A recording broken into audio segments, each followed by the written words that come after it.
this new assignment. Part of the Cold War was the dominance of the weightlifting, which the Soviets and the Russians won and were dominating for a long, long period of time. We already saw that in previous assignments. So that for the US and American people lead to the development of an American Olympic weightlifting system, which started on a decentralized structure, started on autonomous clubs, universities, and regional centers operating under broad national guidelines rather than strict central control that had the Soviet bloc. They were the American system is science and technology driven. They have heavy integration on VVT and force plates and 3D biomechanics.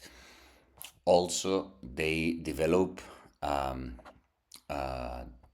methodological diversity where multiple periodization models coexist, allowing the coaches to adapt methods to individual athlete needs.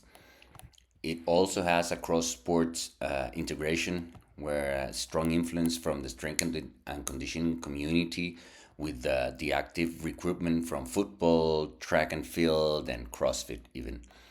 And they differ from some of the other systems that they have late specialization.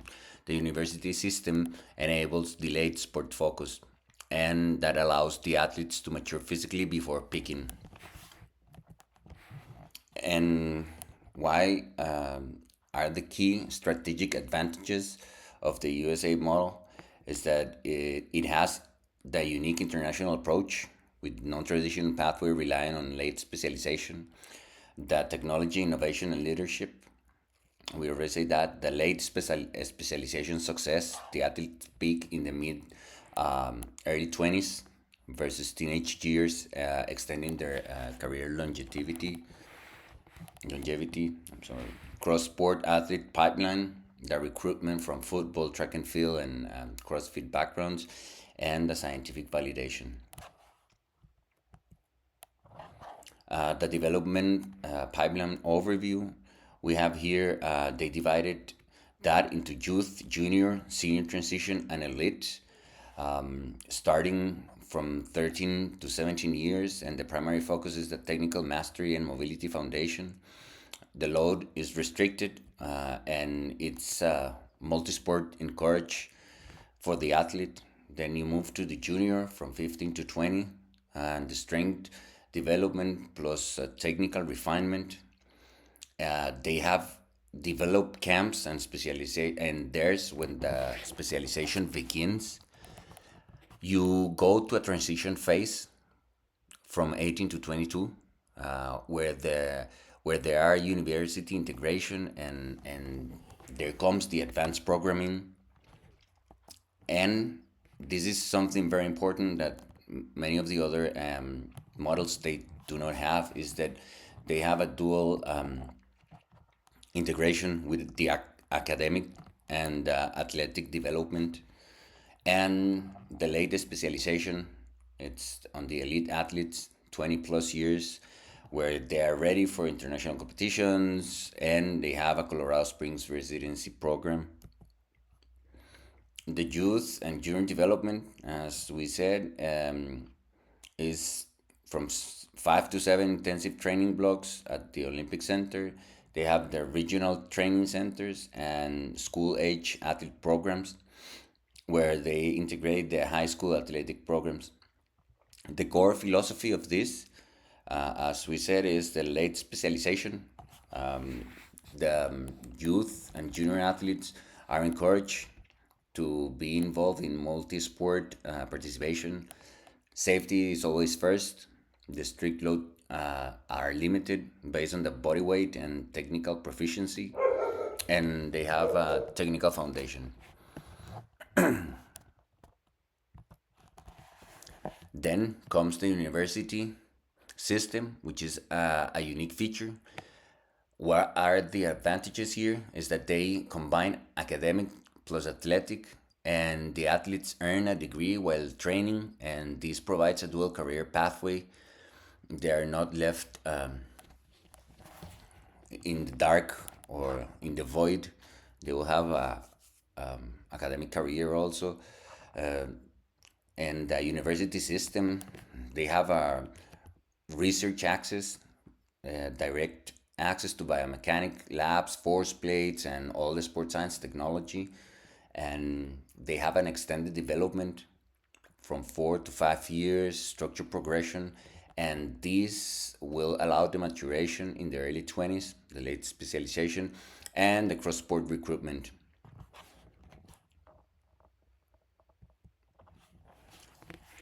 Then you come to the elite level pathway on Colorado Springs. There is the Olympic Training Center. They have specialized facilities and calibrated equipment. The athletes reside there and have multidisciplinary staff, and they have advanced biomechanics and physiology labs. On the team, there's a senior national team, and the selection criteria is the top three national championships plus international qualifying standards, and the support is provided. There's a full funding, residency, coaching. Then you have the junior national team. Is You have to have the youth results plus the a development potential. There are training camps and specialized coaching, and there is a development pool where the rapid progression plus high commitment, and there is scientific testing and technical consultation. The selection includes comprehensive injury history assessment and trajectory analysis. What is the structure? The structure here is that USA weightlifting, the National USA Weightlifting Association, the primary function is the coordination, certification, and then national team selection. They have basically a methodological autonomy, low set standards, and they have high resource access because they have federals and sponsors. The Olympic training centers, they have the elite development and residence athlete programs. They are highly specialized facilities. You have the university programs with the youth, junior development, and the academic education. And this is a high NCAA regulations, and the resources, it's variable, it depends on the institution. And you have the local clubs where basically everything starts, and there's the base development for the athlete. There's the first time you see some talent identification, and it's very high certification only, and basically it's self-funded. And these decentralized structures allows for innovation but creates resources disparities across regions. That's why you see there are certain universities that produce much more high level athletes than others. And something very important that they have, the US weightlifting system, is that they have 5 level certification system for the coaches. This is a coach education pathway. First, you got the sports performance coach. You have to be 18 plus years, and you have the CPR and course completion is for basic general fitness and novice coaching. You have the advanced sports performance is the L1 certificate with technical competency. This is for competitive athletes and program design. You can do an independent club coaching. Then you have the senior international coach. It's 3 years as L2 national athlete success at national championships. This is for elite preparation and international competition. The master coach is for international athletes, and they have methodology development and education, is mentoring lower level coaches. And the fifth and highest is the senior master coach. This is exceptional contribution lifetime achievement recognition. They have is they have national and international leadership. is the strategic direction of coaching and education. These structured pathways ensures quality and control for local clubs to Olympic level. That also allows the coaches to advance in their education. What is the coaching philosophy and principles? The core principles are the safety first approach. They have athlete autonomy, where encouraging self-directed learning and athlete involvement in decision-making process. We will see how this is related later on the presentation. Evidence-based methodology, and they have the technical efficiency, whereby a mechanical optimization and mechanical advantage is preferred over aesthetic conformity.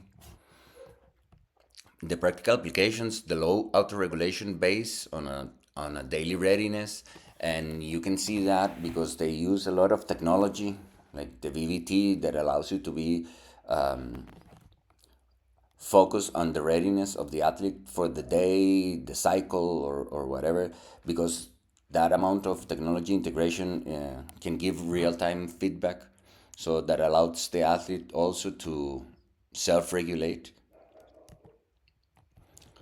The key technical elements for the snatch and clean and jerk, the American approach core characteristics, which I find very interesting, are the individual adaptation, the safety integration, and efficiency focus.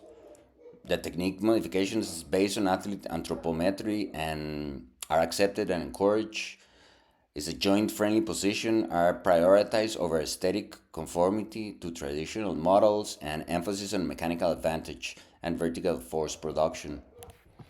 The periodization model used, we remember basically the traditional models, the linear model and the block model, then the daily undulating periodization and the self-regulated periodization.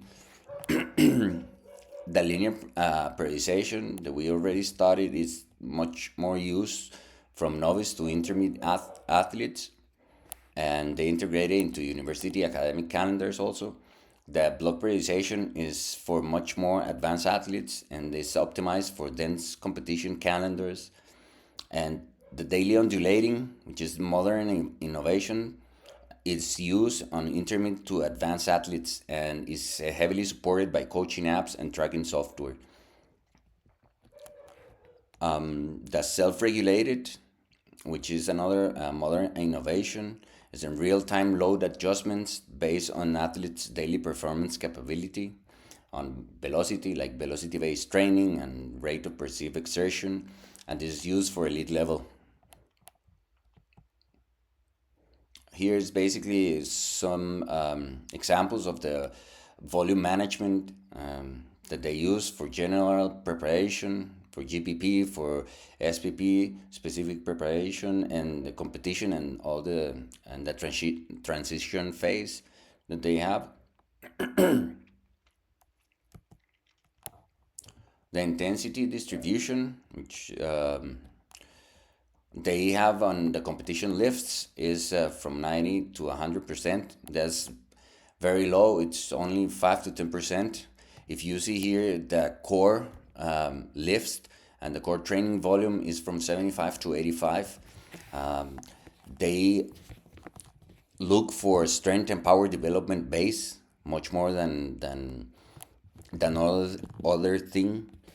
They use for speed work less than 65%, and that's 10 to 15% of the total volume. For the technical development, you go up to 75, from 65 to 75%. This is for motor learning and for volume accumulation and hypertrophy, that this allows them to develop strength and power.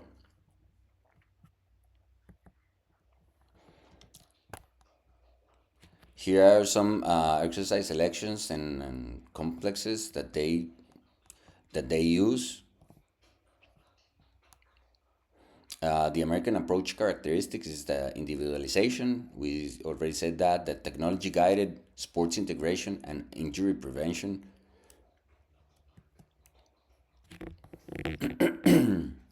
Here are some strength ratios for American approach. The philosophy on the back squat is adequate strength plus technique focus. For the front squat is functional strength sufficiency. The snatch pull is the technical efficiency emphasis, and for the clean pull is the speed strength balance. The USA rationale for this is prioritizing technical efficiency over raw absolute strength compared to the Soviet and Bulgarian models. The integrated ecosystem that we already talked about, that decentralized system that they have, is that they have from clubs up to university and national centers. So on the key institutions and synergies, the university, you have a university integration, you have hubs for research, you have elite private clubs, organizations like Carl Strength, Muscle Driver USA, you have research practice system synergy. I'm sorry. There's direct collaboration between labs and coaches, producing academic programs for the next generation of qualified athletes, and they use tech and commercial innovations. They have a strength and conditioning integration with Olympic lifts established as a standard in team sports, and the NSCA and the USAW collaboration for expanded coaching and education standards.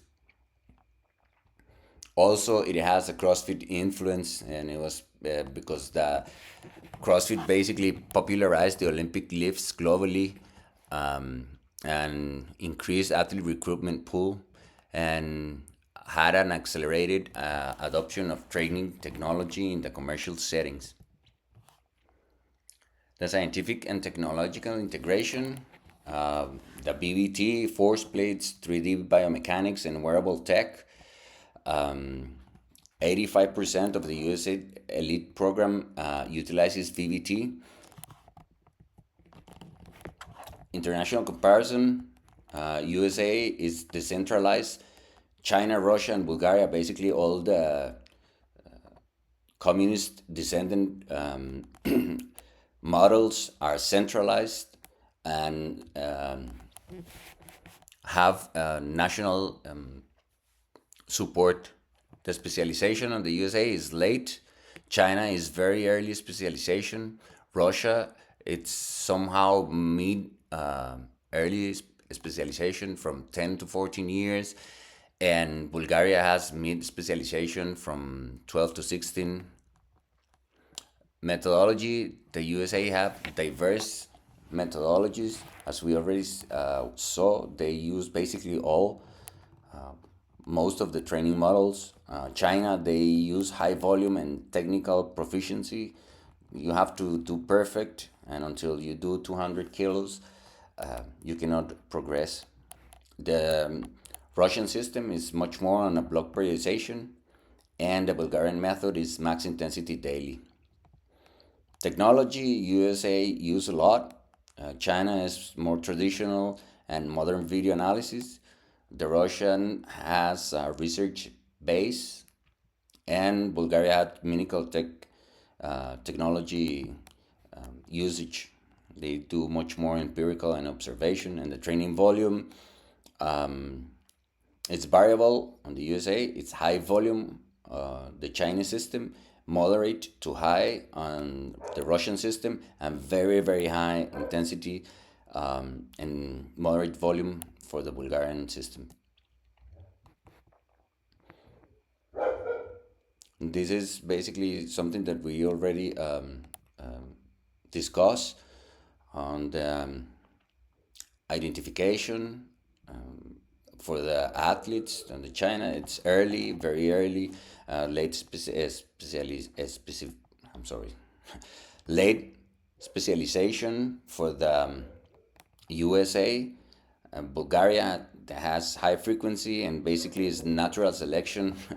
The survivorship model, and Russia has a scientific foundation.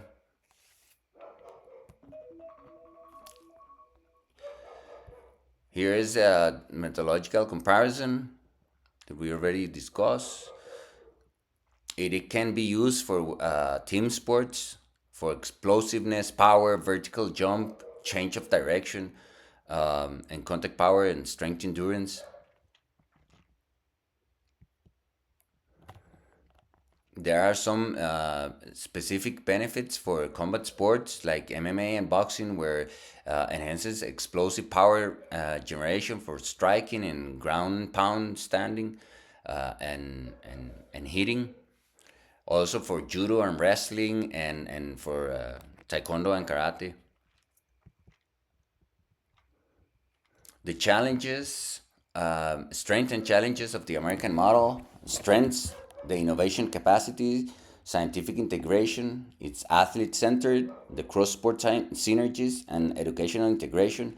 The challenges, the founding inconsistency, coaching variability, the sports competition, and late specialization cost, and also the talent pool that they have is limited for the population. Takeaways: use technology integration. Um, you can also have very you have a methodology application where you also integrated the different types of periodization. And six key implementation strategies is the integrative technology, um, emphasize on efficiency, also the program flexibility, because this adapt daily loads based on individual readiness and data, balance development, the education for the athletes, and systematic prevention. The education of the athletes creates a deep understanding of training principle and purposes.